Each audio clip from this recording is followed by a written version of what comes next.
Hey everybody, Zach again at newtutor.com, coming in making a video today, just looking at the news reports, and my goodness, it's getting crazy out there. You have, basically, we're getting ready to go to war here. It looks like really soon. Iran has cut oil now to the UK and France.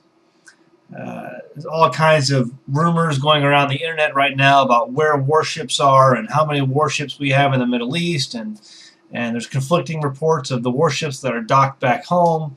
I heard this weekend that we have 5 carrier groups inside the Middle East, or at least in the area of operations, that can get to the Middle East very quickly.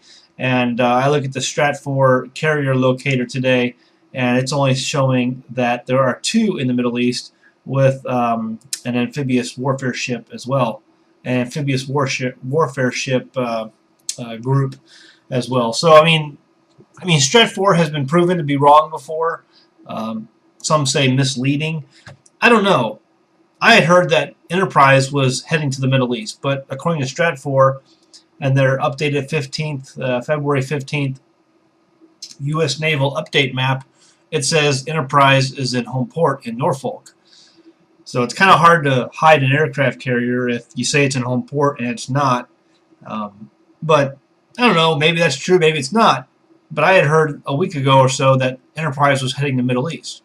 So I don't know, and that was in mainstream media. So I don't know what's true anymore. There's a lot of disinformation going on out there. Whether you get it from mainstream media, I mean, there's so much disinformation coming in from the mainstream media, and there's all kinds of noise. I believe that's probably disinformation flooding the alternative media, because so many people today have taken to the alternative media to get their news that the powers that be realize this, and so they're flooding the alternative media with a lot of noise there as well. So I don't know what to believe. All I know is that it looks pretty bad for Iran right now. Listen, there's so much. I look on Facebook and I see all these different kinds of posts on there talking about, oh man, we're going to war, and this is the end days, and blah blah blah, and people are freaking out. Guys, this is not a time to be freaking out. This is a time to rejoice. We need to be rejoicing in what we're seeing right now. These are exciting times that we're living in. If these really are the last days, imagine that you're one of the few people throughout all of human history who is going to be living through this time. Make sure you're right with the Father. Make sure you've repented, you've put your faith and trust in Him and Him alone, and you're keeping His commandments through faith.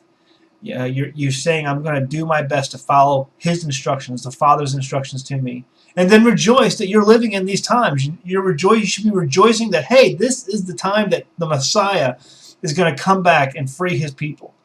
What a great time to be living in. You're going to witness that. And there's going to be some horrible things probably. But, we keep the faith. We keep that hope that Paul talks about all throughout the New Testament. Hey, he didn't care if somebody killed him. He knew where he was going. And so we know where we're at. If we're keeping the commandments, we're trying our best to live by faith, we're going to be okay. God's going to, I believe the Father is going to protect us, to protect His children. So you see all this stuff. Don't get riled up. Don't get scared.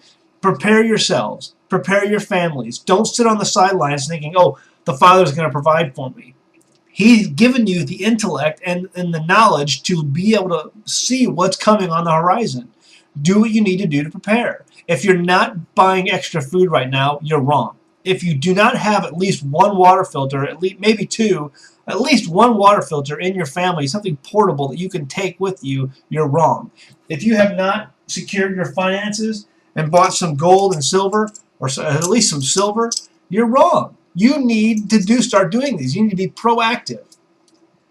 Having a relationship with the Father, keeping His commandments, does not give you the permission to just sit around and say, you know what, I'm going to sit here and eat bonbons, and He's going to take care of me, and He'll provide for all my needs. No, He wants you to get out and do. He needs you to get out and do. He needs you to be proactive. He will provide for you, but that requires something on your part. Get out there, prepare for your family, prepare for what we see is coming, and you're going to be okay. He will take care of His own.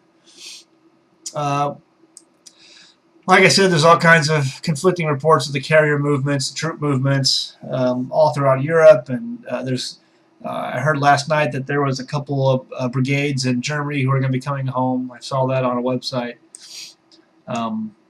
Listen, JSNIP4 put out a video the other day talking about dollar devaluation. I really think we could see a dollar devaluation in March.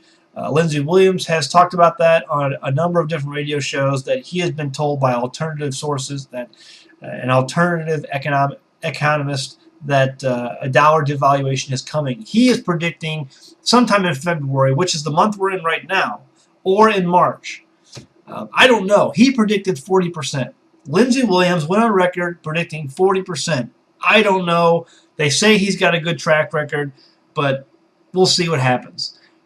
If a dollar devaluation happens and it's on the scale of 40% or 50%, that is going to be huge for this country. But we are not to worry. We are not to go crazy and think that, if you've prepared, I hope, you shouldn't be going crazy and wondering what you're going to do, because your bank account is going to be cut almost in half if that happens. The dollars that you have are going to be cut almost in half. And if you've done your due diligence and have saved up some silver or some kind of other asset that is worth money, you'll be okay. You'll be set. Because you'll have seen this coming.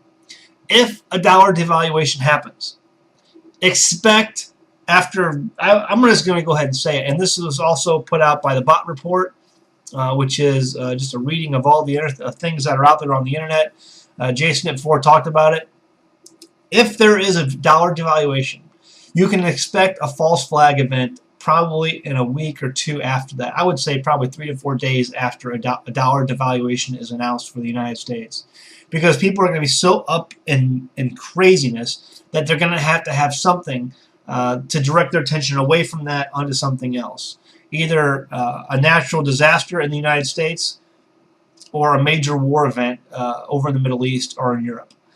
Expect that to happen. I would expect a false flag event after a dollar deval coming up in March. So is it coming up in March? I don't know. I'm not predicting it. I'm just saying what I'm hearing on the internet at a lot of different places, a lot of different alternative economist sources and such. So that's what I'm saying. Be prepared. If you have not prepared, if you do not have food, get food. If you do not have a water filter, get a water filter. If you're still putting your trust in your bank and in your 401k and all your paper assets, get out of it. Get out of debt if you can. If you cannot get out of debt, start saving, putting money aside into something tangible like silver. Okay? Start doing that today. You're going to thank me for it. You're going to thank yourself for doing it. But don't sit on your butt thinking that you're going to be taken care of, because you have a relationship with the Most High. The Most High has given you the foreknowledge and the ability to see what's coming to do something about it. So go out, do something about it. All right, I just wanted to make that note. I'm watching all the news stuff on Drudge. Go to Drudge Report. Look at all the news stuff on there. Not only is the world exploding, but there's so many crazy things going on in other parts of the news that just makes you think, can it get any worse?